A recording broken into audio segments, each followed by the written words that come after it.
C'est lorsque on trouve une cause masculine, c'est-à-dire c'est l'homme, c'est une pathologie de l'homme qui est responsable de l'absence de conception dans le couple. Voilà. Je suis docteur Tongu Pakiendou Fulbert, gynécologue obstétricien. Voilà.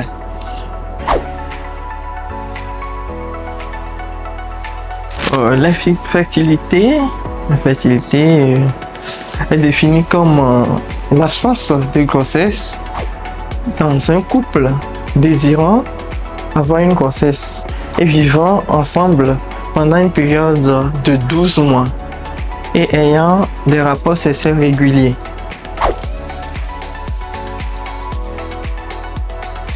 Il y a deux types d'infertilité, l'infertilité primaire et l'infertilité secondaire. Et on parle de l'infertilité primaire lorsque le couple n'a jamais eu de grossesse. Alors que l'infertilité secondaire, il y a eu une grossesse antérieure qui est arrivée à terme ou pas. Il peut arriver que dans un même couple, il y ait une personne qui présente une infertilité primaire et l'autre infertilité secondaire. Par exemple, une femme qui a eu à se marier et un monsieur, ils ont eu un enfant. Et après, elle s'est remariée à un autre monsieur et il n'arrive plus à concevoir. Donc là, on va parler d'infertilité de couple. Mais si on veut scinder, c'est une infertilité primaire pour le monsieur et infertilité secondaire pour la dame.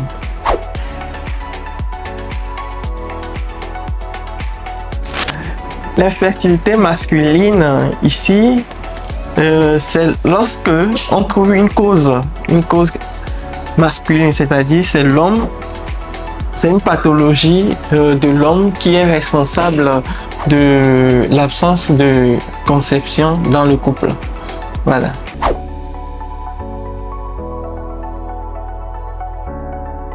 Avant de suspecter l'infertilité masculine, il faut savoir que aujourd'hui, l'homme a les mêmes parts de responsabilité dans l'infertilité que la femme. Donc, la responsabilité de l'homme fait environ 30%, la femme 30%, le couple, les deux, ça fait 30%, et dans 10%, on parle de cause idiopathique, on n'a pas de cause connue. Vous voyez un peu?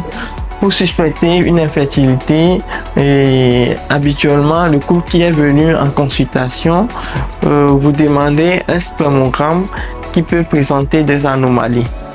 Donc, devant ces anomalies, qui peuvent être une anomalie de nombre de spermatozoïdes, peut-être que la quantité est diminuée, on parle d'oligospermie, et il y a des anomalies de forme également.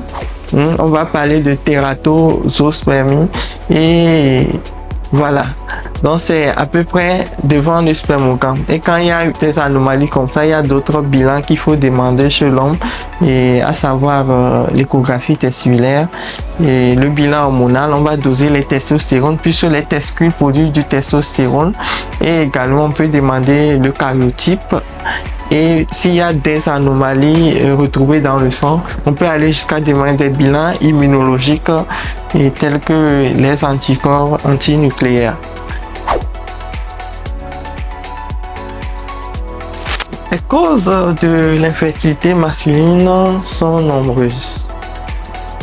Donc, nous allons les scinder. D'abord, on va parler des causes environnementales. Donc,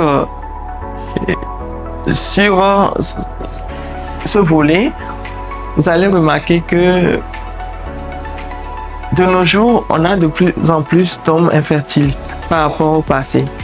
Et tout cela peut s'expliquer par le fait d'utilisation par exemple, des pesticides, vous voyez, et le stress, le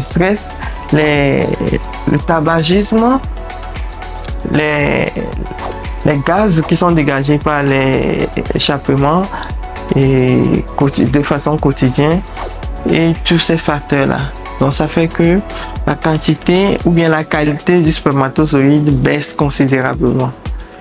En dehors des causes environnementales, il y a des causes médicales.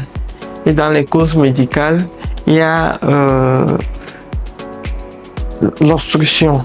Par exemple, s'il y a des troubles de la spermatogénèse, des troubles de production des spermatozoïdes, soit il y a une obstruction au niveau du canal, la production est là, mais au niveau du canal, il y a une obstruction qui peut être due à des infections, à la génétique,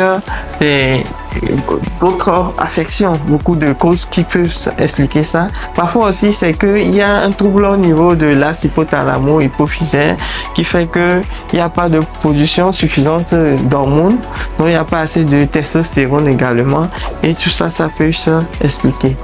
Donc, parfois aussi, ce n'est pas seulement le trouble de la production, mais c'est le transport. Comme je l'ai dit, quand il y a une obstruction du canal par lequel les spermatozoïdes doivent passer, au niveau de la prostate également, s'il y a une infection au niveau de la prostate, s'il y a des cancers des testicules par exemple, et de la prostate, tout ça, ça agit. Également au niveau de l'éjaculation. Il y a certains qui peuvent éjaculer, mais l'éjaculat ne rentre pas dans le vagin. Donc on va parler des éjaculations rétrogrades et tout ça. Donc ça fait plusieurs facteurs qui peuvent rentrer en jeu. La prise en charge de l'infertilité de l'homme se fait par à la fois un gynécologue et un urologue. Habituellement, c'est la femme qui consulte et très rarement, chez nous en Afrique, le couple consulte. Et rarement, encore plus rarement ou bien exceptionnellement les hommes. Vous voyez un peu? Donc, puisque la femme vient chez un gynécologue, elle peut arriver avec son homme. Donc, lorsqu'on voit, on détecte la cause masculine. S'il y a des traitements que nous pouvions mettre en place, nous mettons les traitements et nous l'orientons vers un urologue qui puisse faire aussi ces explorations et ensemble, nous essayons de faire ce qu'on peut pour atteindre l'objectif final qui est d'avoir un enfant. Nous venons vous annoncer que nous lançons cette plateforme pour vous permettre d'être en contact permanemment avec vos personnels de santé, plus particulièrement votre gynécologue et les médecins de la reproduction, les médecins de la santé mentale pour vous permettre de vous éclaircir sur certains points et également vous mettre en contact direct si possible pour des consultations physiques. Donc, nous vous appelons de vous abonner massivement pour permettre à ce que cette plateforme puisse avancer. Voilà, merci.